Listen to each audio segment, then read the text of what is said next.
තස් භගවතු අරහතු සම්මා සම්බුද්දස්ස නමෝ තස් භගවතු අරහතු සම්මා සම්බුද්දස්ස නමෝ තස් භගවතු අරහතු සම්මා සම්බුද්දස්ස.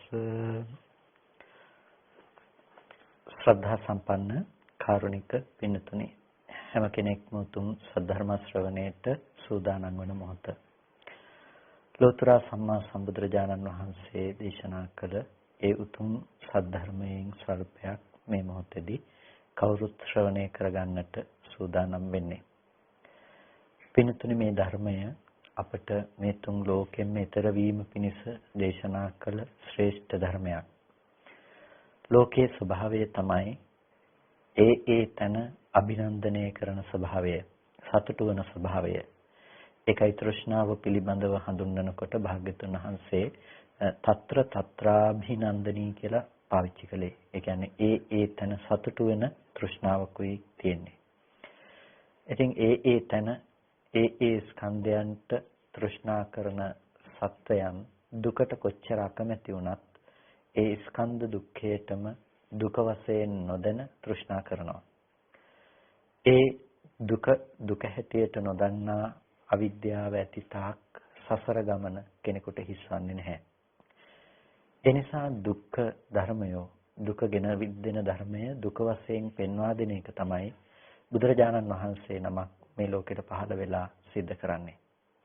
ඉතින් අපේ සම්මා සම්බුදුරජාණන් වහන්සේත් අපට දුක කියන්නේ කොමක්ද, මේ දුක්ඛ ධර්මයේ පිළිබඳව සහ දුක නැති කරන්නේ කොහොමද කියන කාරණාව පිළිබඳව අපට විවිධ පරයයන් ඔස්සේ දේශනා කරන්නට යෙදුණා.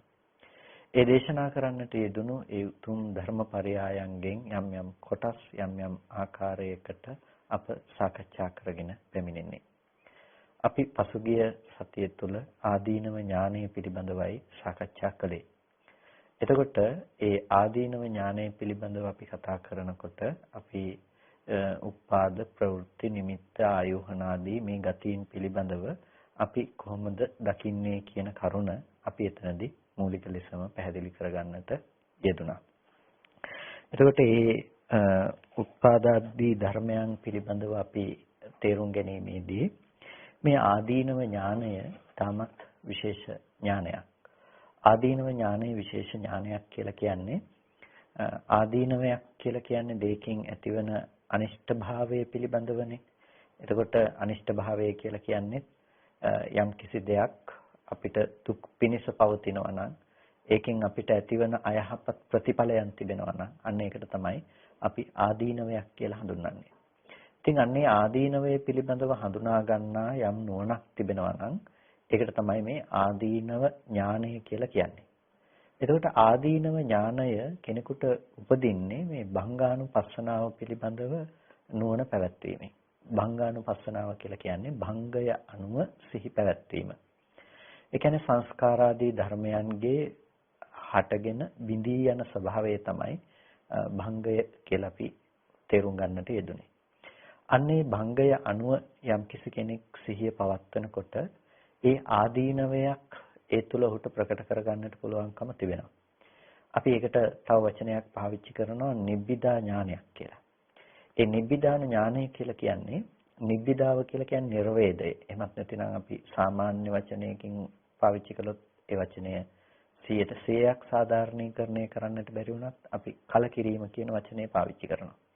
එතකොට අන්නේ ආර්ය කලකිරීම එහෙමත් නැතිනම් ඒ යම් කිසි තැනක ඇති කරගන්න නිර්වේදයක් තිබෙනවා නම් ඒ නිර්වේදය ඇති පුද්ගලයෙකුට තමයි එතනින් එහාට මිදීම පිණිස නුවණක් ඇති කරගන්නට පුළුවන්කම තිබෙන්නේ.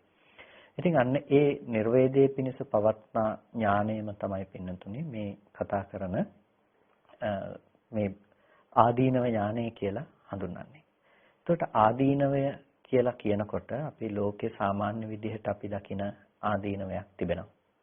ඒ ලෝකේ සාමාන්‍ය වශයෙන් දකින ආදීනවය තමයි අපිට අනිෂ්ට, අමනාප, දුක් ස්වභාවයක් යම් කිසි දෙයකින් ගෙනල්ලා දෙනවා නම් අන්නේ අපි අකමැති අනිෂ්ට දුක් විපාක ගෙනවිත් දෙන දෙය ආදීනවයක් හැටියට අපි හඳුනා ගන්නු ලබනවා.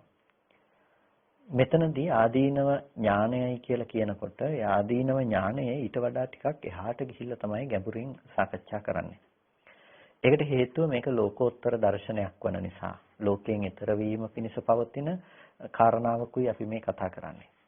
එතකොට මේ දර්ශනය විපස්සනා ඥානයක් විදිහට නැතිනම් විදර්ශනාව තුළ අපිට හමුවන නුවණක් විදිහට අපට පාවිච්චි වෙන්නේ මේ සාමාන්‍යයෙන් පෙනෙන දර්ශන රාමුවට ඔබෙන් පවත්නා දෙයක් හැටියට. එතකොට ඒ නිසායි මේකෙදි දුක පිළිබඳව වෙනමම කතා කරනවට වැඩිය උත්පාදය කියන කාරණාව මුල් කරගන්නේ. ප්‍රවෘත්තිය කියන කාරණාව මුල් කරගන්නේ. ආයෝහණය කියන කාරණාව, නිමිත්ත කියන කාරණාව. මේ දේවල් මුල් කරගෙන මේ භය පිළිබඳව කතා කරන්නේ නැතිනම් ආදීනවය ගැන කතා කරන්නේ ඒ දේවල් අපිට සාමාන්‍යයෙන් දුකයි කියලා හඳුනන රාමුවට ඔබෙන් අපි තේරුම් ගත යුතු නිසා. ඒ නිසා අපි හරියටම අවබෝධ කරගන්නට අවශ්‍යයි මේ කියන කාරණාවන් මොකක්ද කියලා. ඒ නිසා අපි යම් වශයෙන් උත්පාදාදී ධර්මයන් පිළිබඳව අපි සාකච්ඡා කරන්නට යෙදුනා මීට පෙර දේශනාව තුළත් ඒ වගේම ඔබට මතක නම් අපි මීට පෙර බොහෝ අවස්ථා ගණනකදී මේ කියන කාරණා කතා කරපු අවස්ථාවන් තිබුණා. ඒ කියන්නේ පටිච්චසමුප්පාද ධර්මයේ පිළිබඳව කතා කරනකොට අවිද්‍යාව සංස්කාරයට නව ආකාරයකින් ප්‍රත්‍ය වෙනවාය කියලා. එතනදිත් අපි උත්පාදය, ප්‍රවෘත්තිය, නිමිත්ත, ගති, ආයෝහන මේ ධර්මයන් පිළිබඳව කතා කළා. එතකොට ඒ හැම තැනකදීම අපි කතා කරනකොටත් මේ උත්පාදාදී ධර්මයන්ගේ ස්වභාවය පිළිබඳව අපි ඒ තැනට අනුරූපී ලෙස සාකච්ඡා කළා. එතකොට මේ ආදීනව ඥානය පිළිබඳව අපි බලනකොට අපිට පළවෙනියටම ලැබෙන දේ තමයි උප්පාදෝ භයන්ති බහිතුපට්ඨානේ පඤ්ඤා ආදීනවේ ඥානක් කියලානේ. කියන්නේ උත්පාදය භය වශයෙන් ඒ එළඹවාගෙන වාසය කරන යම් ප්‍රඥාවක් තියෙනවා නම් ඒක තමයි ආදීනව ඥානය කියලා කියන්නේ. එතකොට පවත්තම් භයන්ති බහිතුපට්ඨානේ පඤ්ඤා ආදීනවේ ඥානං. එක් ප්‍රවෘත්තිය යම් කිසි කෙනෙකුට බය වශයෙන් එළඹ සිටින නුවණක් තිබෙනවා නම් ඒක තමයි ආදීනව ඥානය. ඊට පස්සේ නිමිත්ත, ආයෝහණය, පටිසන්ධි, ගති, නිබ්බත්ති, උපපත්ති, ජාති, ජරා, ව්‍යාධි, මරණ, ශෝක, පරිදේව, දුක්ඛ දෝමනස්ස මේ කියන කාරණාවන් බය වශයෙන් දකින කම. එතකොට මේ බය වශයෙන් දකින කම කියනකොට මේකට මොනතරම් ප්‍රමාණයක් ඇතුළත්ද කියන කාරණාව ඔබට ඒ කාරණා ටික සමස්තයක් ලෙස පිරික්සීමෙන් තේරුම් ගන්නට පුළුවන්. ඒ කිව්වේ දැන් අපි දන්නවා ව්‍යාධිය, ශෝකය, මරණය මේ ආදී ධර්මයෝ දුකක් කෙනෙකුට ගෙනවිත් දෙන්නට පුළුවන්, මානසික දුක්, කායික දුක් ගෙනවිත් දෙන්නට පුළුවන් දේවල්. ඒකට මේ දුක කියන දේ ඇතුළත් කොටක් මේ ආදීනමය පිළිබඳව කතා කරනවා. එතකොට දැන් නිබ්බත්ති වගේ දේවල් අපි ගත්තාම ස්කන්ධයන්ගේ නැවත නැවත හට ගැනීම කියන දේවල්. එතකොට අන්න ඒ නිබ්බත්තිය බයක් හැටියට දකිනකොට ඒ ස්කන්ධයන්ගේ නැවත නැවත හට ගැනීම බයක් හැටියට තේරුම් ගන්න එක.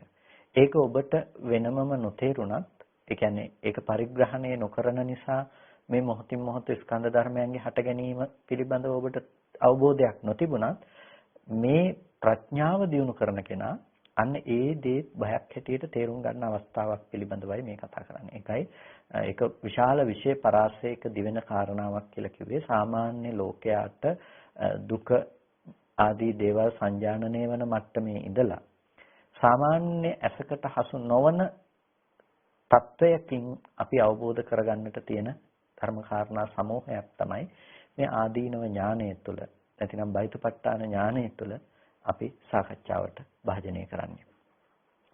එතකොට උප්පාදෝ භයන්ති බහිතුපට්ඨානේ පඤ්ඤා ආදීනවේ ඥානං කියනකොට උත්පාදය භය වශයෙන් දකිමින් අපි ඇති කරගන්න නුවණයි කියනකොට මේ උත්පාදේ කියන ධර්මයේ පිළිබඳව කෙතකින්ද උත්පාදේ කියලා අපිට තේරුම් ගන්නට පුළුවන්කම තිබෙනවා.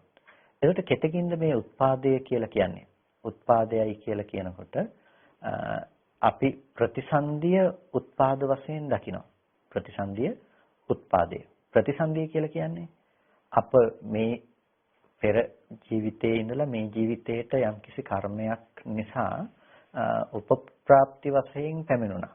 එතකොට මේ පිළිබඳව විස්තර කරනවා උප්පාදෝති පුරිම කම්මපච්චයා ඉද උප්පත්ති කියලා. උත්පාදයයි කියලා කියන්නේ పూర్ව කර්ම ප්‍රත්‍ය නිසා මේ ජීවිතේට පත් වීම නැතිනම් මේ ජීවිතේට පැමිණීම කියන කාරණාව. එතකොට මෙන්න මේ ආකාරයෙන් උත්පාදයේ පිළිබඳව විවරණය කරනකොට මෙතනදී දැන් ඉපදෙනවයි කියලා කියන්නේ මේ අපි මේ ජීවිතේට ඉපදුනා. ප්‍රතිසන්දි වශයෙන් මෞකුසකට විඥානය දැසගත්තා කියන කාරණාව. එතකොට ඒ බැසගත් කෙනෙකුට තමයි එතන ඉඳලා සියලු කෙලෙස් ධර්මයන්ට පැවැත්මක් සැකසෙන්නේ. ඒ කියන්නේ උත්පාදේ කියන කාරණාව සියලු කෙලෙස් ධර්මයන්ට මුල් වන හේතු වන ප්‍රත්‍ය වන ධර්මයක් බවට පත් වෙනවා. කර්මය නිසා තමයි උපප්‍රාප්තියක් සැකසුනේ. ඒ කියන්නේ නැවත මේ භවයට ප්‍රතිසන්දි වශයෙන් පැමිණුනේ. ඒ ප්‍රතිසන්දි වශයෙන් පැමිණුණු පුද්ගලයා විසින් නැවත නැවත කර්මාභියෝහණය සිද්ධ කරනවා. කර්ම රැස් කර ගැනීම කියන දේ සිද්ධ කරනවා. එතකොට මෙන්න මේ කියන උපප්‍රාප්තිය කියන කාරණාව භයන්ති බයක් වශයෙන් දකිනවා. ඒ කියන්නේ නැවත නැවත උපදිනවා කියන එක බයක් වශයෙන් දකිනවා. ඒ වගේම තමයි මේ උප්පත්ති කියන උපාදෝ භයන්ති කියනකොට උත්පාදයේ භය වශයෙන් දකිනවයි කියනකොට මේකට උත්පාද කියන වචනය විවිධ ආකාරයෙන් විවිධ තැන්වලදී විවිධ න්‍යායන් ඔස්සේ පැහැදිලි වෙන අවස්ථා අපිට ධර්මයේ විමසීමෙන් පෙනී යනවා. ඇතැම් අවස්ථාවලදී බුදුරජාණන් වහන්සේ දේශනා කරනවා යම්කිසි තැනක ඇහි ඉපදීම තියෙනවා නම් මේ ඇහි නිබ්බත්තිය තියෙනවා නම් ඇහැ කියන දේ හටගෙන ඒ නිබ්බත්තිය ඇතිකල්හි ඔහුට දුක හටගත්තායයි කියනවා. ඒ කියන්නේ ඇස යම් තැනක උත්පාදයේ සිද්ධ වුණා නම් ඇසේ උත්පාදයේ ඇසේ නිබ්බත්තිය සිදු වුණා නම් අන්නේ ඇසේ හට ගැනීම සිදු වුණ කෙනාට කියනවා දුකේ හට ගැනීම සිද්ධ වුණා. නැතිනම් දුකේ පහළ වීම සිදු වුණයි කියලා. ඒත් දැන් උත්පාදය කියන වචනය පිළිබඳව අපි තේරුම් ගන්නකොට එතනදී ප්‍රතිසන්දිය කියන දෙයින් නොකිය එතනදී අර්ථ දක්වන්නේ ඇහි හට ගැනීම. එතකොට කනේ හට ගැනීම, නාසයේ, දිවේ, කයේ හට ගැනීම, මනසේ හට ගැනීම මේ ආදී වශයෙන් උත්පාදයයි කියනකොට ඇතන් තැනක උත්පාදේ කියන දෙයට අදාළ කරනවා ඉපදීම නම් කුමන ධර්මයන්ගේ ඉපදීමද කියලා අපිට අහන්න පුළුවන්කම තියෙනවානේ. කියන්නේ උත්පාදේ බයයි වශයෙන් දකිනවා කියනකොට කුමන ධර්මයන්ගේ ඉපදීමද කියලා නැවත විමසන්නේකට විමසා බැලීමේ හැකියාව තිබෙනවා.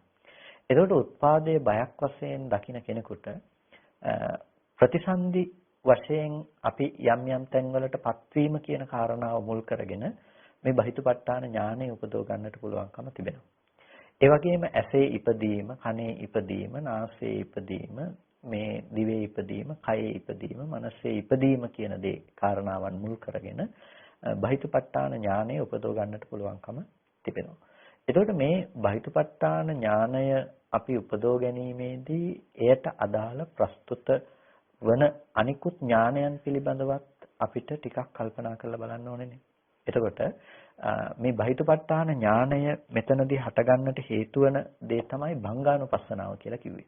අපි මීට කලින් විග්‍රහ කරගන්නට යෙදුණු, තේරුම් ගන්නට යෙදුණු ඥානය ඒ බය වශයෙන් දකින්න හේතුවක් වෙන්නේ යම් කිසි කෙනෙකුට ඒ යම් තැනක හටගෙන නැති වෙන ධර්මයේ පිළිබඳව පවත්නා ඒ නුවණ.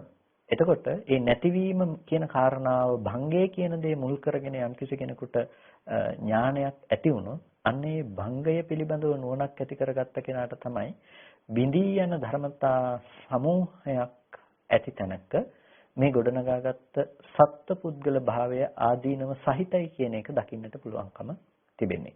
ඒ කියන්නේ ආදීනව ඥානය කියන දේ යම් කෙනෙකුට ප්‍රකට වෙන්නේ ඔහුට භංගානුපස්සනාව පිළිබඳව, භංගයේ පිළිබඳව යම්කිසි නුවණක් තිබුණොත්. ඒ කියන්නේ වැල්ලේ හදන මාලිගාවකින් ඇති වෙන්න පුළුවන් දුක කෙනෙකුට පැහැදිලි කරන්නට වෙන්නේ වැල්ල අස්තිර බව දැනගත්තොත්, එහෙම නැතිනම් ඒක ඉක්මනට නැති වෙලා යනවා කියන එක තේරුම් කරගන්නට පුළුවන්කම ලැබුණොත්.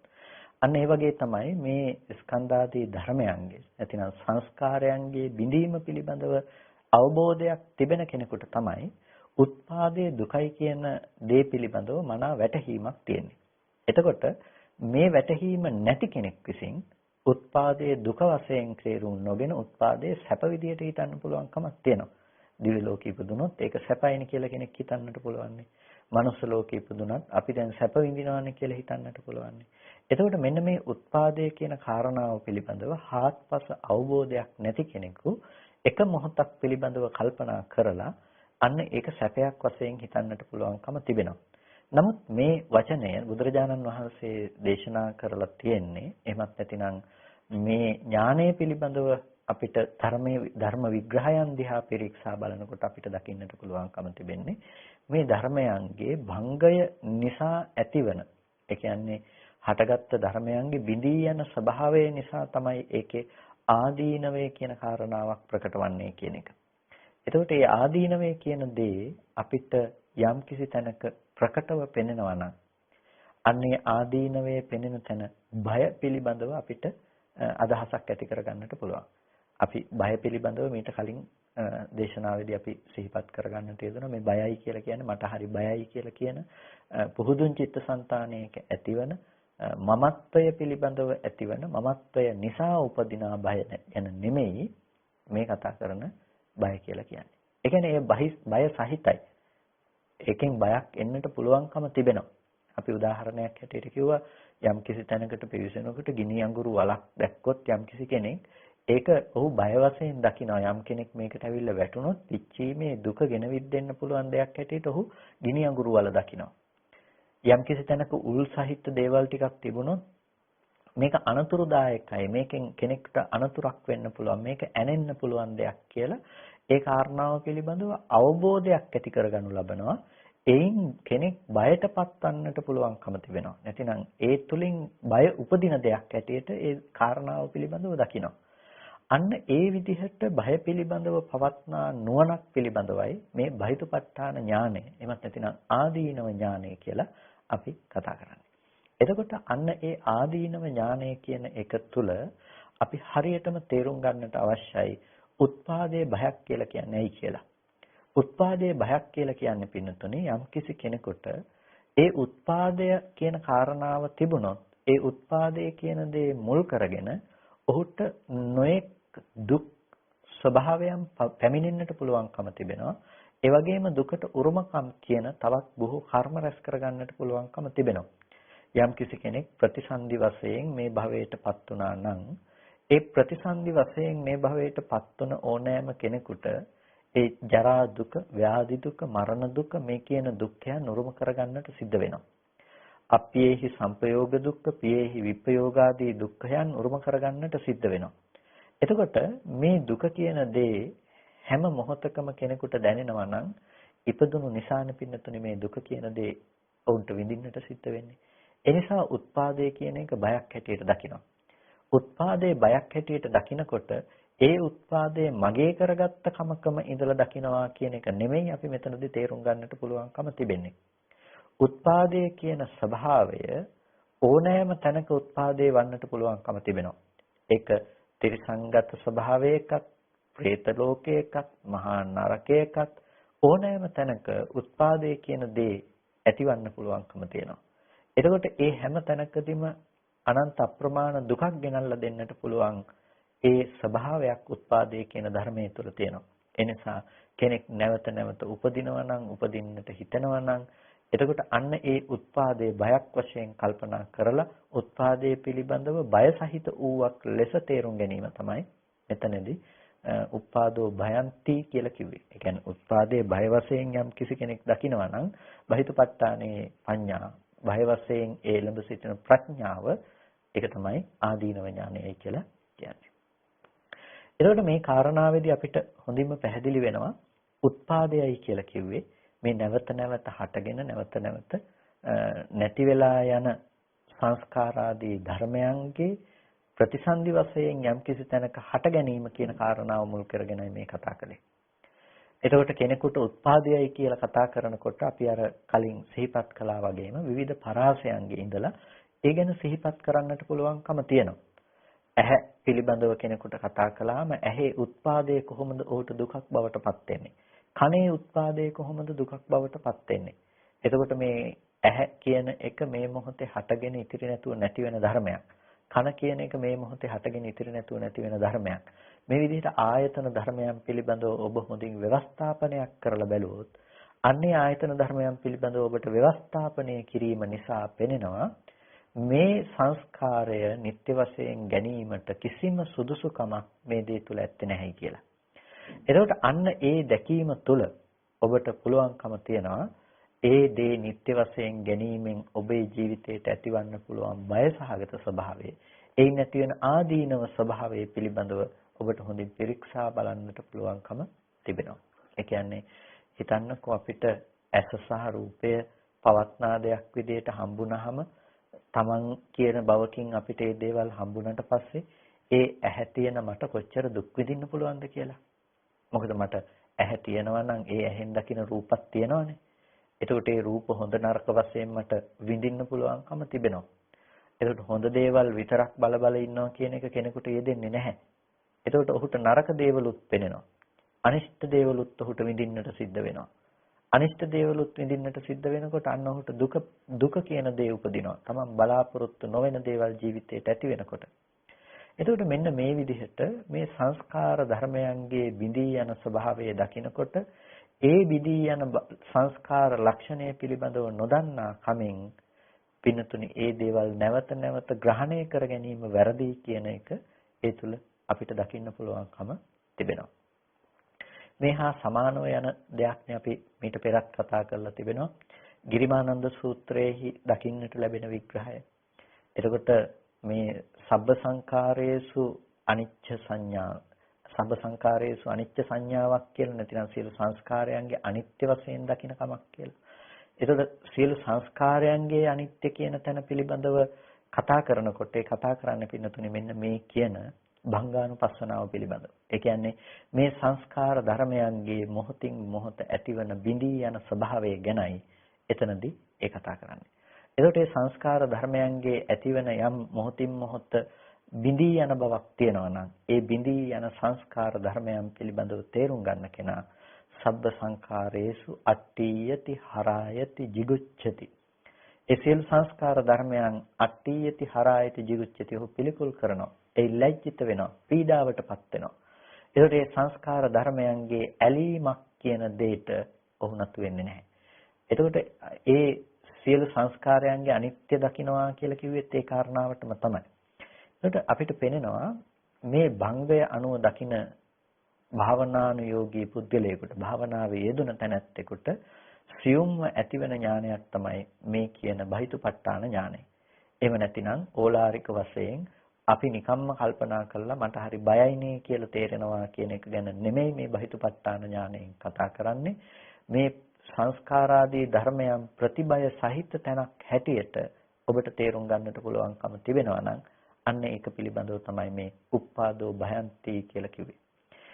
එතකොට අපිට මෙතනදී ඊළඟ කාරණාව හැටියට දකින්නට ලැබෙනවා මේ පවත්ති බය හැටියට දැකීම. ඒ කියන්නේ අපි ප්‍රවෘත්තිය කියන කාරණාව. පවත්තන්ති යථා uppannassa පවත්ති.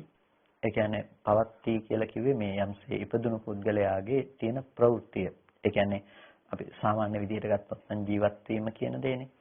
එතකොට මේ ප්‍රවෘත්තිය බයක් හැටියට දකිනවා කියන එක තමයි මෙතනදී හඳුන්වන්නේ. එතකොට ඉපදුණු පුද්ගලයාගේ පැවැත්ම බයක් හැටියට තේරුම් ගන්නවා කියන කාරණාව.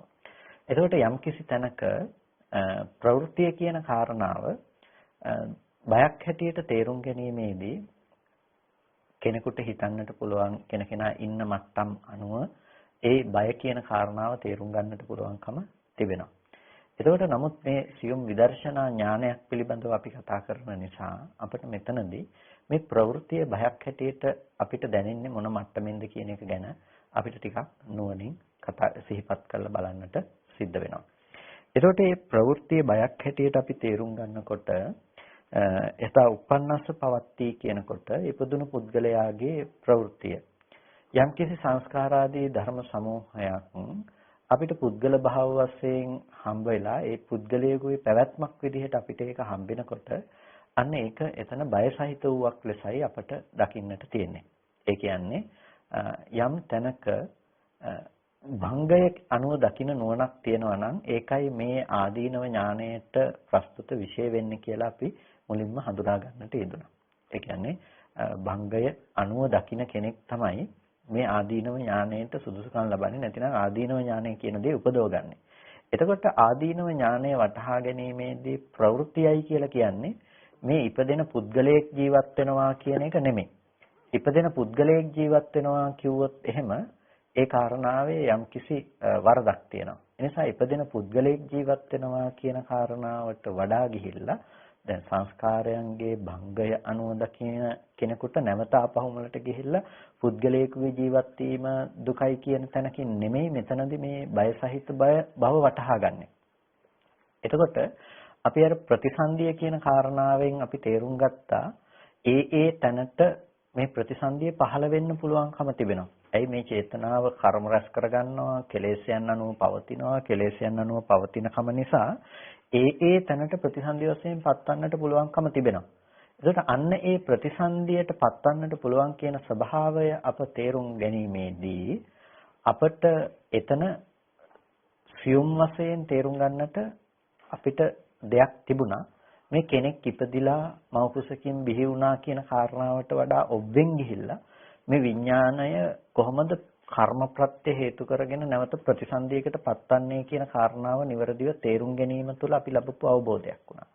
මොකද එතකොට තමයි අර සංස්කාරයන්ගේ අනිත්‍ය කියන කාරණාව තේරුම් අරගෙන. නැතිනම් සංස්කාරයන්ගේ බිඳීම කියන දේ අනුව අපි යනකොට අපිට තේරුම් ගන්නට පුළුවන්කම තියෙන්නේ ඒ බඳු සංස්කාරයන් බිඳීමකට ලක්වන තැනක මේ පවත්නා ප්‍රතිසන්දියයි කියලා යමක් තියෙනවා නම් ඒක ඒකාන්තයෙන් දුක් සහිත වූවක් කොට අපිට වටහා ගන්නට පුළුවන්කම තියෙනවා.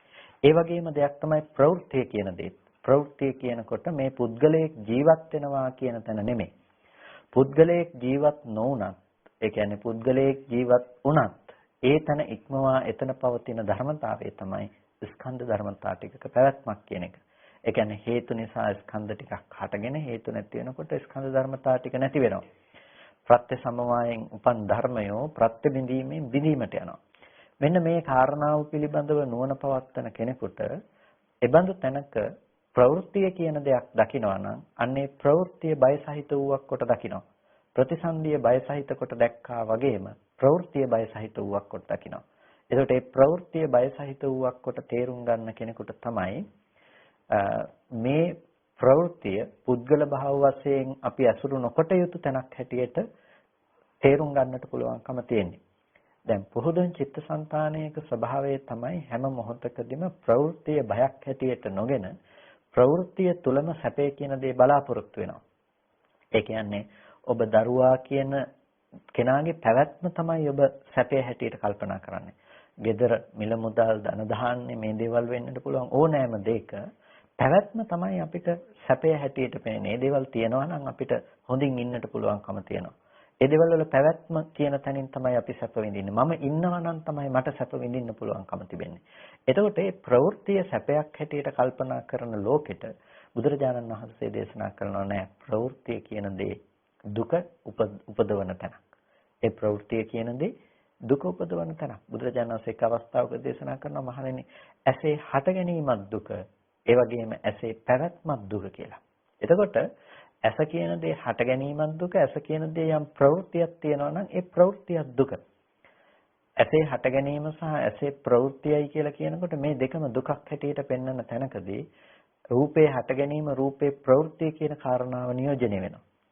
ඇයි අපිට මේ ලෝකේ හට ගැනීම සහ ලෝකේ පැවැත්ම කියන දේ තියෙන්නේ මේ ආයතන ධර්මතා ටික තියෙනකොට. එතකොට ඒ තැනක ඇස තියෙනවා නම්, රූපේ තියෙනවා නම්, ඒ දේවල් වල පැවැත්ම කියන දේවල් අපිට හම්බෙනවා නම් පින්නතුනි ඒ දේවල් හොඳ නරක වශයෙන් අපිට ඇසුරු කරන්න පුළුවන්කම තියෙනවා. ඒ දේවල් හොඳ නරක වශයෙන් ඇසුරු කරනකොට මොකද වෙන්නේ? අපිට ලෝකෙ බෙදා ගන්න පුළුවන් මේ දේවල් හොඳයි, මේ දේවල් නරකයි කියලා. එතකොට අන්න හොඳ දේවල් බෙදාගෙන හොඳ දේවල් ලබා ගැනීම පිණිස අපිට මහන්සි වෙන්න පුළුවන්. ඒ දේවල් නොලැබෙනකොට දුක උපද්ද ගන්න පුළුවන්. අන්න අපේ ජීවිතේට වෙහෙස විඩාව මේ දේවල් ඇති කර ගන්න පුළුවන් වටපිටාව තමයි දැන් හදාගෙන තියෙන්නේ. අන්න ඒකයි මෙතනදී කිව්වේ අර සංස්කාරයන්ගේ භංගය දකිමින් ඒ නුවණ ඇති කරගත්ත කෙනෙකුට පුළුවන්කම තියනවා ප්‍රවෘත්ති දුකයි කියන දේ අවබෝධ කරගන්න. ඒකට ප්‍රවෘත්ති දුකයි කියන දේ අවබෝධ කරගත්තොත් පින්නතුණි යම් කිසි කෙනෙක් ඔබට මේ ලෝකේ යම් දෙයක පැවැත්මක් කියලා දෙයක් හමුවනවා නම් පැවැත්මක් හමුවන හැමතැනම ඔබට දුකේ පැවැත්මක් කියන එක දකින්න පුළුවන්කම තියෙයි. සංකත ධර්මයන් පවතිනවා කියලා ඔබට යම් දැක්මක් තියෙනවා නම් අන්න ඒ තැනක මේ දුක පවතිනවා කියලා ඔබට දකින්න පුළුවන්කම ලැබෙයි. එතකොට ඒ පැවැත්ම අනුව ඉන්න කෙනාගේ පැවැත්ම කියන දේ දුකයි කියලා ඔබට වටහා ගන්නට පුළුවන්කම තියෙයි. ඒ නිසා ප්‍රවෘත්තිය දුකයි. ප්‍රවෘත්තිය දුකයි කියනකොට අපි කියනවා ප්‍රතිසන්දිය දුකයි කිව්වා වගේම ප්‍රතිසන්දිය ලැබූ පුද්ගලයාගේ පැවැත්ම දුකයි. එතකොට ප්‍රතිසන්දිය ලැබපු පුද්ගලයාගේ පැවැත්ම කියන දේ හැම වෙලාවකදීම තහවුරු කරලා තියෙනවා ස්පර්ශ ආයතන ටික හරහා. රූපේන රූපේ දකින මම ඉන්නවා, සද්දේන සද්දය අහන මම ඉන්නවා, ගඳ සුවඳ රස ස්පර්ශ ආදී විඳින කෙනා ඉන්නවා. එතකොට අන්න ඒ කෙනාට පුළුවන් පින්නතුනි දුක කියන දේ උපත් ගන්න, කර්ම රැස් කරගන්න, සසර කියන දේ පවත්තන්න. ඒ නිසා තමයි උත්පාදයේ දුකයි කියලා පෙන්වනවා වගේම ප්‍රවෘත්තිය කියන දේ දුකයි. ඒ නිසා මේ හැමතැනකම ඔබට මේ පුද්ගල භවයේ පැවැත්ම කියන දේ හම්බෙනවා නම් අන්න ඒ දේ දුකක් හැටියට තේරුම් ගන්න පුළුවන්කම ලැබෙනවා. ඇයි මොහොතින් මොහොත සංස්කාර ධර්මයන් හටගෙන ඉතුරු නැතුව නැති වෙලා යනවා.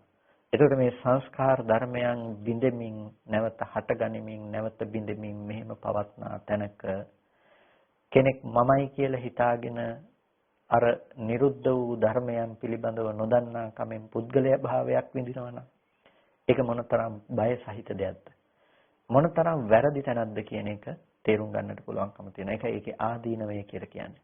අපි දුකක් විඳින්න පින්නතුනේ මොනතරම් වැරදි තැනක ඉඳලාද? අපි ජීවිතේට දුකක් වෙහසක් ඇති වෙනකොට ඒ ජීවිතේට දුක වෙහස ඇති වෙන තැනදී අපි ඒ දේ විඳින්නේ ඊටාම වැරදි සහගත තැනක ඉඳලා. ඒක කෙලෙස් ධර්මයන් නිසා උපදවන තැනක්. අපි කෙලෙස් නිසා තමයි දුක් විඳින්න පුළුවන් මම මේ පැත්තේ ඉන්නවා කියලා හිතන්නේ. ඒ ඉන්න මට දුක ගෙනල්ලා දෙන්න පුළුවන්කම තිබෙන්නේ ඒ හිතේ පවත්නා කෙලෙස් ධර්මයන් නිසා. ඒකයි ඒක වැරදි තැනක් කියලා කිව්වේ. එතකොට අපි ලෝකේ ඇඟිල්ල දික් කරනවා බාහිර නිසායි මට දුක ඇති වෙන්නේ කියලා. දරුවා මැරෙන එක නිසායි දුක, දරුවා ලෙඩ වෙන නිසායි දුක, අම්මා තාත්තා මැරෙන නිසායි දුක, අපි කැමති අය මැරෙන එකයි දුක.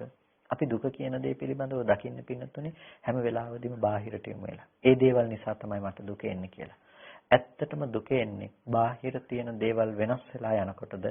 එහෙම නැතිනම් මොහොතක් පාසා හටගෙන ඉතිරි නැතුව නැති වෙලා ගිය ධර්මතා සමූහයක් පුද්ගලයෙක් කියලා හිතාගෙන ඒ දේ හැමදාම තියෙයි කියලා හිතාගත්ත මොඩකම නිසාද කියලා බැලුවොත් අපිට පේනවා දුකට හේතුව බවට පත් වෙලා තියෙන්නේ අර භංගය පිළිබඳව නොදැන භංගය පිළිබඳව නොදන්නා කමෙන් ඇති බවට ගත් බව නිසා තමයි දුක කියන දේ ආවේ.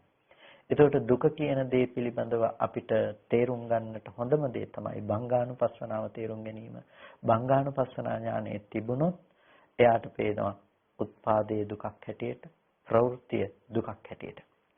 එතකොට මේ ප්‍රවෘත්තිය විතරක් නෙමෙයි ඊළඟ කාරණාව තමයි අපි කිව්වේ යම් කිසි කෙනෙකුට ඒ නිමිත්තක් තියෙනවා නම් ඒ ධර්මයන් පිළිබඳව නිමිත්තක් තියෙනවා නම් අන්නේ නිමිත්තත් දුකක් හැටියට මෙනෙහි කරනවා. එතකොට මොකද්ද මේ නිමිත්ත කියලා කිව්වේ? නිමිත්තන්ති සබ්බම්පි සංඛාර නිමිත්තං. නිමිත්තයයි කියලා කියන්නේ සියලුම සංස්කාර නිමිත්ත. එතකොට සියලුම සංස්කාර නිමිත්ත යම් කිසි කෙනෙක් බයක් හැටියට දකිනවා නම් ඒ බහිතුපත්ඨානේ පඤ්ඤා ආදීනවේ ඥානං ඒ බය පිළිබඳව එළඹ සිටිනා වූ නුවණ ආදීනව ඥානයයි. එතකොට යම් සංස්කාර නිමිත්තක් තියෙනවා නම් අන්න ඒ සංස්කාර නිමිත්ත තමයි මෙතනදී මේ කියන්නේ. එතකොට මොන සංස්කාර නිමිතිද?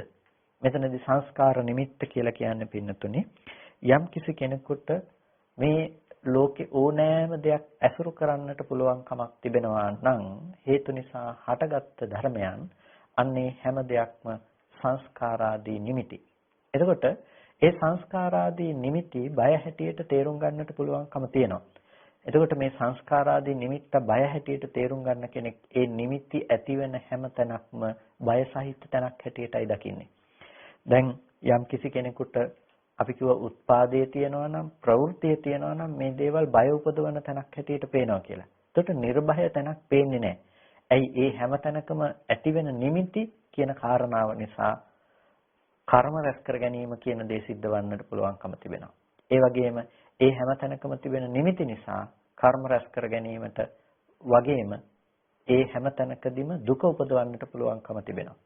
ඒ නිසා තමයි ඒ සංඛාර නිමිත්ත දුකක් හැටියට කිව්වේ. ඒකට සංඛාර නිමිත්ත දුකක් හැටියට කියනකොට කාම භව, රූප භව, අරූප භව මේ මුළු තුන් භවයේ පුරාවටම පැතිරිලා පේන්නේ පින්නතුනි ඒ දුක උපදවන්නට පුළුවන් තැනක් හැටියට.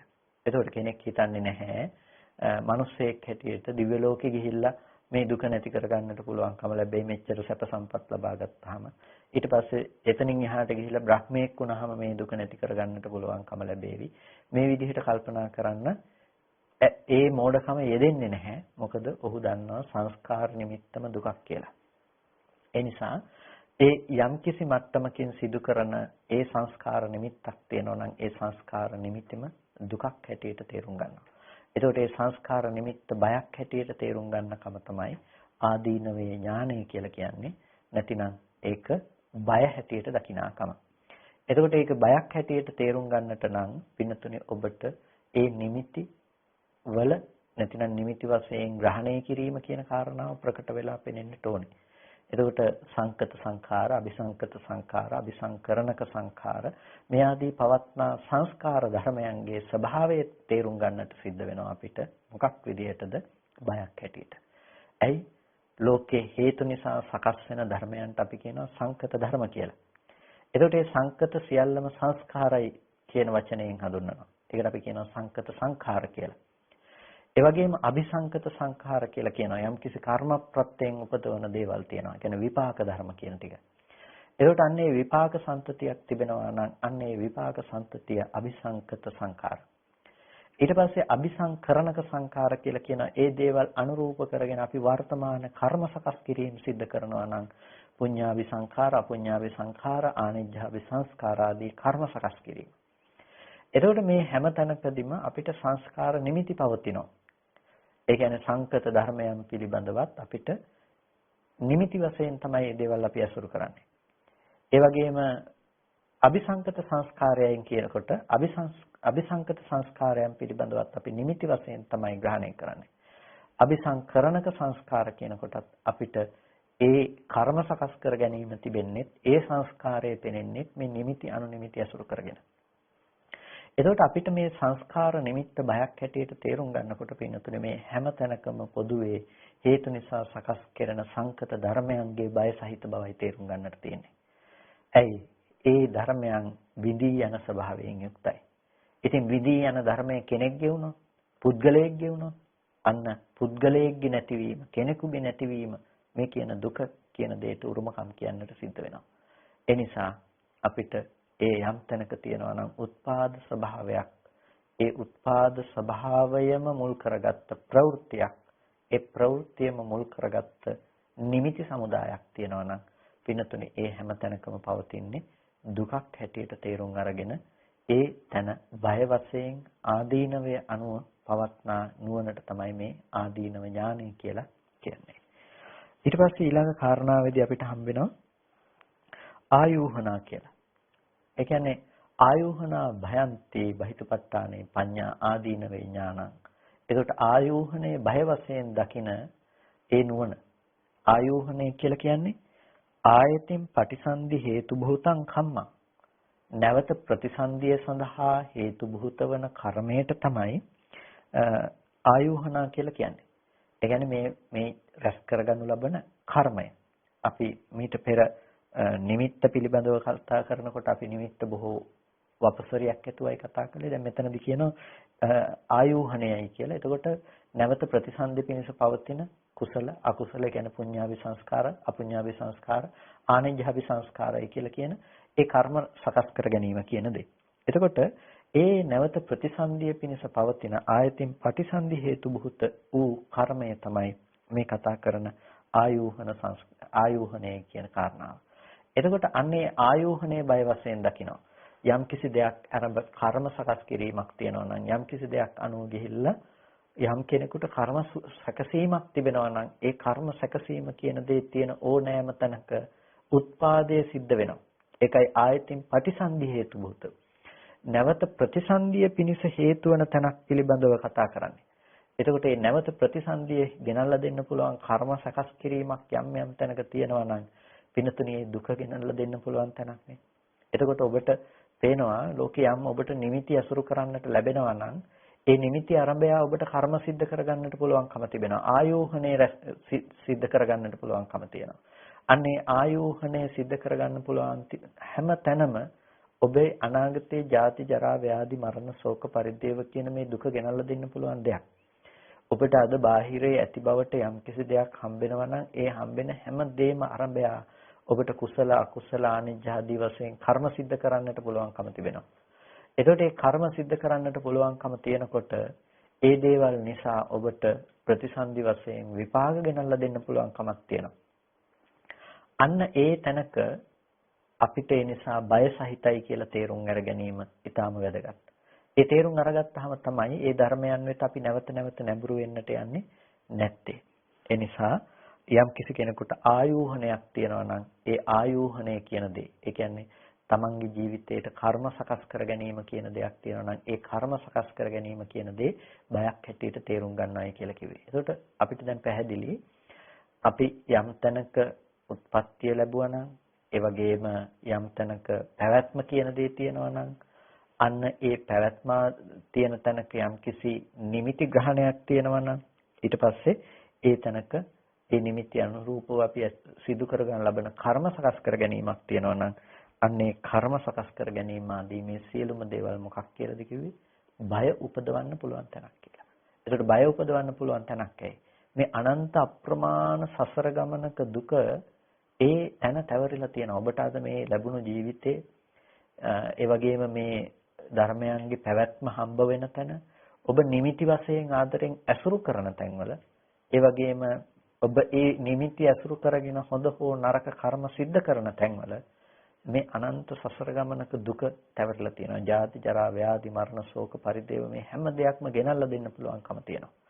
ඒකට මේ දුක ගෙනල්ලා දෙන්න පුළුවන්කම තැවරලා තියෙනවා කියලා තේරුම් ගන්නකොට ඒක තේරුම් ගන්න නිකම්ම නෙමෙයි. ඒක තේරුම් ගන්න අර මොහොතක් පාසා හටගෙන බිඳී යන නැතිනම් බිඳෙන ස්වභාවයකින් යුක්ත සංස්කාර ධර්මයන් අරඹය ඔබට කර්මය කියන දෙයක් සිද්ධ කරගන්න පුළුවන්කම තියෙනවා නම් ඒ කර්මය සිද්ධ කර ගැනීමම ආදීනවයක් නේද?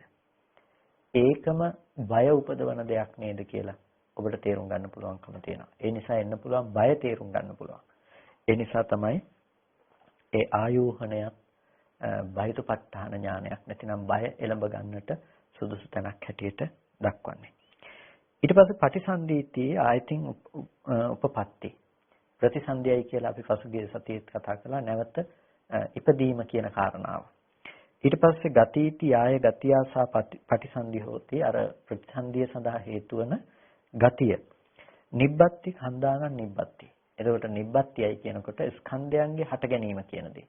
ස්කන්ධයන්ගේ හට ගැනීම කියනකොට නැවත නැවතත් ස්කන්ධ ධර්මයන්ගේ පහළවීමක් තියෙනවා නම් මේකත් බය සහිත වූවක් හැටියට තේරුම් ගන්නට පුළුවන්කම තියෙනවා. නැතිනම් ඒ තැන උපදවන බය කියන කාරණාව පිළිබඳ උපදවන ප්‍රඥාවක් තියෙනවා නම් අන්නේ ප්‍රඥාව තමයි ආදීනව ඥානය කියලා කියන්නේ.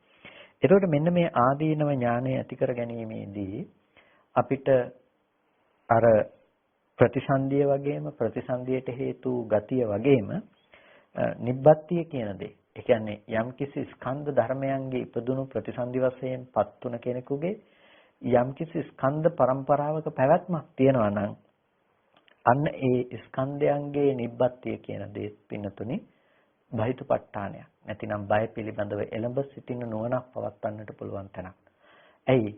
ස්කන්ධ ධර්මයක් පවතින තැනක තමයි පින්නතුනි කෙනෙකුට එහි භංගය නොදන්නා කම නිසා ඒ ස්කන්ධ ටික පුද්ගලයෙක් ලෙස පෙනෙන්නේ. ඒකට මේ පුද්ගලයෙක් කෙනෙක් දෙයක් විදිහට පෙනෙන නිසා තමයි දුක කියන දේ ජීවිතේට ලබා ගන්නට විඳින්න පුළුවන්කම තියෙන්නේ. අන්න ඒ හේතුව නිසා මේ කාරණාව පිළිබඳව තේරුම් ගැනීමේදී අය ස්කන්ධයන්ගේ හට ගැනීම පිළිබඳව අපි හරියට තේරුම්ගෙන සිටීම වැදගත් වෙනවා.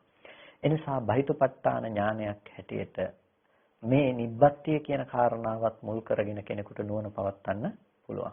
එතකොට නිබ්බත්තිය කියන දේ පෙනුනේ කුමකද? අර සංස්කාර ධර්මයන් හටගෙන නැතිව යන තැන්වල ඔබට නිබ්බත්තිය කියන දෙයක් තේනවනම් නිබ්බත්තිය කියන දෙයක් කියන්නේ අර සංස්කාරයේ භංගයේ සිද්ධ වෙන තැනකදී නැවත නැවත හටගෙන නැතිව යන ධර්මතාවයක් පිළිබඳව ඔබට පේනවනම් පවත්නා ධර්මතා සමූහයක් ඒක වැරදි කියලා ඒ දේ බයගෙන විද්දෙන්නට පුළුවන් තැනක් හැටියට ඔබට තේරුම් ගන්න පුළුවන්කම තියෙනවා. ඒ වගේම උපපත්ති එතකොට උපප්‍රාප්තියයි කියලා කියනවා සමාපන්නස්සවා උපපන්නස්ස වාති. එතකොට සමාපන්න පුද්ගලයාගේ සහ උපපන්න පුද්ගලයාගේ ඇති කරගන්නා වූ ඒ විපාක ධර්මතා වශයෙන් කතා කරන දේ. එතකොට යම් තැනක කර්මයක් තියෙනවා නම් කර්මය පිළිබඳව බයයි කිව්වා වගේම ඒ විපාක ධර්මයේ පිළිබඳවත් බයක් හැටියට තේරුම් ගන්නවා. ඒ කියන්නේ මේ කතා කරන්න පින්නතුනේ මේ එකින් එකට අපි තේරුම් ගන්නට ඕන කියලා නෙමෙයි, වෙන වෙනම මෙනෙහි කරන්නට ඕන කියලා නෙමෙයි. පොදුවේ සමස්තයක් විදිහට අපි මේ කාරණා ටික අරගෙන බලනකොට අපිට මේ දෙයින් කතා කරලා පෙන්වලා දෙන්නට අවශ්‍ය වෙන දේ තමයි බහිතපට්ඨාන ඥානය කියලා කියන්නේ මේ බය පිළිබඳව අපිට ආදීනවේ පැත්ත පිළිබඳව දක්වා දෙන නුවණක්. ඒ නුවණ ඇති වෙන්නේ සංස්කාරයන්ගේ බිඳීම කියන දේ මුල් කරගෙන. ඒ කියන්නේ සංස්කාරයන්ගේ බිඳෙන ලක්ෂණය, බිඳෙන ස්වභාවය පිළිබඳව යම් කෙනෙක් දකිනකොට ඒ සංස්කාරයන්ගේ බිඳී යන ස්වභාවය, බිඳී යන ලක්ෂණය අවබෝධ කරගන්න කෙනෙකුට තමයි මේ කියන ප්‍රඥාව නැතිනම් මේ කියන නුවණ එළඹ සිටින්නේ. එතකොට එයාට සිද්ධ වෙන්නේ මේ සංස්කාරයන් තුල පිහිටා සිටින්නට සුදුසු තැනක් නෙවෙයි කියලා ඇතිවෙන නුවණක්. ඒ කියන්නේ හරියට අර ගිනි අඟුරු වලක් ගැන අපි කිව්වා වගේම ඔහුට සංස්කාර ධර්මයන් පේනවා. මේ සංස්කාර ධර්මයන් නිට්ටයයි ගන්න එක, සංස්කාර ධර්මයන්ගේ පැවැත්ම අනුව ජීවත් වෙන එක මේ බය සහිත දෙයක්. ඒක ප්‍රතිසන්දිය විදිහට කෙනෙකුට ඇති වෙන්නට පුළුවන්කම තියෙනවා. ඒ වගේම ප්‍රවෘත්ති විදිහට කෙනෙකුට ඇති වෙන්නට පුළුවන්කම තියෙනවා. නිමිති විදිහට ඇති වෙන්නට පුළුවන්කම තිබෙනවා. ආයෝහණයේ විදිහට ඇති වෙන්නට පුළුවන්කම තියෙනවා. ඕනෑම ආකාරයකින් කෙනෙකුට ඇති වෙන්නට පුළුවන් හැමතැනක්ම සම්මර්ෂණය කිරීමේදී මේ කියන ඥානය. එතකොට එතනදී මූලික වශයෙන් ඇති වෙන දේ තමයි පින්නතුනි මේ මොහොතක් පාසා නැතිව යන ධර්මතා සමූහය පුද්ගලයෙක් ලෙස ගන්නාකම නිසා ඇතිවෙන ආදීනවේ පැත්ත ගැන ඇතිවෙන නුවණක්.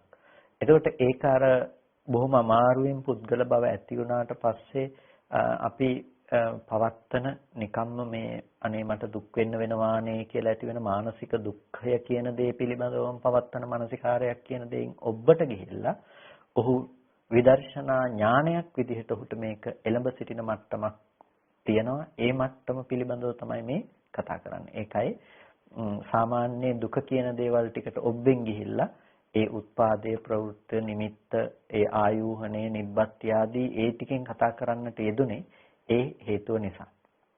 ඒ නිසා මේ කාරණාවේදී මූලික විදිහටම අපිට තේරුම් ගන්නට තියෙන දේ තමයි ඒ ධර්මයන් පිළිබඳව පැවැත්ම කියන කාරණාවේදී අපිට දුක ගෙනල්ලා දෙන්න පුළුවන් කියන දේ.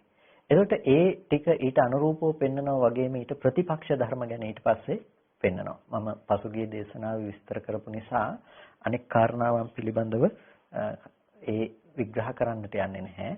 අපිට ඊට පස්සේ ප්‍රතිපක්ෂ ධර්ම පිළිබඳව ඊට පස්සේ විග්‍රහ කරනවා. ප්‍රතිපක්ෂ ධර්ම පිළිබඳව කතා කරනකොට අනුපාදෝ කේමන්ති සම්තිපදේ ඥාන. අර උත්පාදේ කියන කිව්වා වගේම අනුත්පාදේ ക്ഷേමයි හැටියට දකින්නකම. එතකොට අනුත්පාදේ ക്ഷേමයි කියලා දැක්කා වගේම අප්‍රවෘත්තිය නොපැවැත්ම කියන කාරණාව. එතකොට මේ කාරණා ටික පිළිබඳව අපිට බලනකොට පින්නතුනි ටිකක් අපිට නුවණ කියන දේ ඇති කරගන්නට පුළුවන්කම තිබෙනවා. අර කලින් උත්පාදයයි කියපු දේ ගැනත් අපිට තවත් වඩා පැහැදිලි කරගනිමින් අර්ථග්‍රහණය කරන්නට. එතකොට මෙතන අනුපාදයයි කියලා කිව්වේ කොමකටද? යම් කිසි තැනක අනුපාදයයි කියලා කියනකොට අර උත්පාදයේටම ප්‍රතිපක්ෂ ධර්මයක්. එතකොට ඒ උත්පාදයේම ප්‍රතිපක්ෂය ධර්මයක් වෙනකොට අනුත්පාදයක් තියෙනවා නම් අනුත්පාදයේ ക്ഷേමස්ථානයක් හැටියට දකිනවා. හරියට දැන් කිව්වොත් එහෙම ඵල හැදෙන්නට පුළුවන් ගහක අනාගතයට ඵල උපදින්නට පුළුවන් ගෙඩි හැදෙන්න පුළුවන් ගහක ගෙඩි ඉපදිලා නැති ගහක් අපි කපලා දානවා. එතකොට කපලා දානකොට ඒ සිඳ දැමීම නිසා අනාගතයට හට ගැනීමට තිබුණු ගෙඩි අනුත්පාදයට ගියා. හටගත්ත අනාගතයට ඵල උපදින්නට පුළුවන් ගහක් දැන් සිඳ දමනකොට අනාගතයට ඵල ඉපදීම අනුත්පාදයට යනවා. නොහට ගැනීමට යනවා. එතකොට ඒ ගෙඩි නැති වුණා නෙමෙයි. ඒ ගෙඩි නොහට ගන්න බවට ගියා.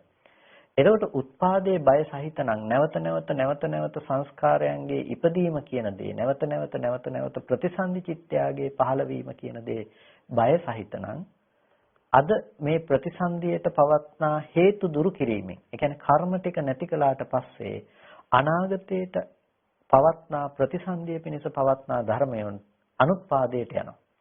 අන්නේ අනුත්පාද සංඛ්‍යාත දේක්ෂේමයි.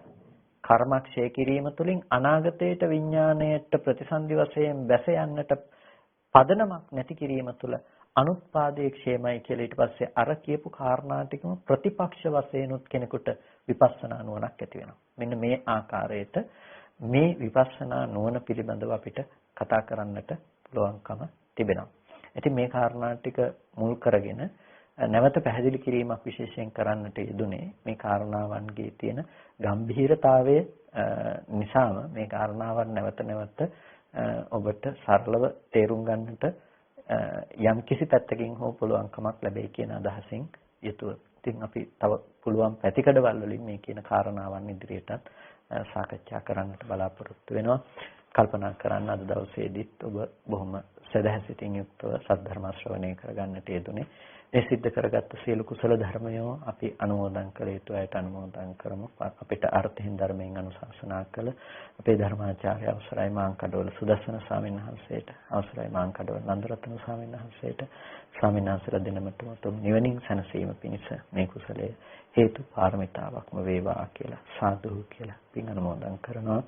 ඒ වගේම මේ ස්ථානාධිග්‍රහිත ඉෂ්ඨකාරක ආදී සියලු දේවගණ සමූහයාට මේ පින් අනුමෝදන් කරනවා. සියලු දෙවියෝ මේ පින් සතුටින් සාදුනාදයෙන් අනුමෝදන් වනු ලබත්තා හැම දිනාටම උතුම් නිවනින් සැනසෙන්න මේ පින් හේතු පාරමිතාවක්ම වේවා කියලා ප්‍රාර්ථනා කරනවා. ඒ වගේම අද ධර්මදේශනාවේ දායකත්වයෙන් කටයුතු කරනවා කුරුණෑගල වැවපාරේ පදිංචි මල්ලිකා උඩවත්ත මහත්මිය. එතුමිය ඇතුළු පවුලේ පිරිස බලාපොරොත්තු වෙනවා මේ සියලුම කුසල ධර්මයන් මේ පරලෝකීය ඥාතීන්ට අනුමෝදන් කරන්නට. ඒ පින්වත් සෑම සියලු දෙනා නමින් මේ පරලෝකීය සියලුම ඥාතීන්ට මේ පින් අපි අනුමෝදන් කරනවා. ඒ පරලෝසපත් පියතුමාණන් ඇතුළු ඒ සියලුම ඥාතීන්ට විශේෂයෙන් පුණ්‍ය අනුමෝදනා කරනවා. ඒ වගේම අපවත් වී වදාළ අවසරයි දරණාගම කුසල ධම්මනායක මාහිමිපාණන් වහන්සේ ප්‍රදාන සියලුම ස්වාමීන් වහන්සේලාට පින් අනුමෝදන් කරන්නට බලාපොරොත්තු වෙනවා.